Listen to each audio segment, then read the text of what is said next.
Welcome. The traces of the heavy slap inflicted on the Russian army by the Ukrainian armed forces in the Luhansk region the other day have still not been removed. The bridge, which was built on the Siversky Donets River and allowing the passage of tanks and armoured vehicles of the Russian army, was destroyed as a result of a heavy attack by the artillery of the Ukrainian armed forces.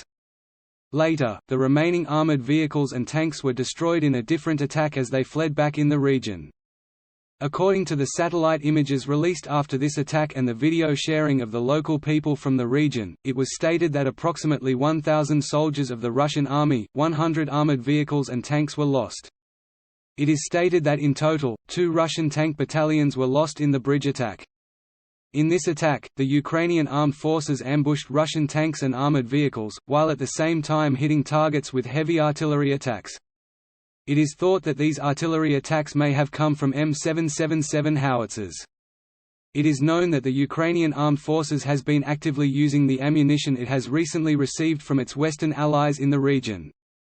The blow inflicted on the Russian army by this attack is not something that can be easily compensated. Especially after the sanctions on the Russian economy, the shortage of spare parts in the Russian industry continues to increase. For this reason, Russia's losses created a huge open wound in the region.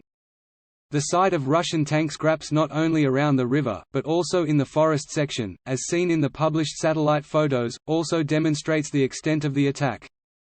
Another meaning of this attack was that it showed the failure of Russia's plan to invade the entire Donbas, which it targeted.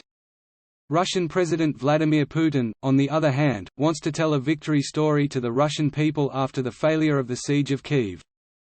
But this does not seem likely in the near future.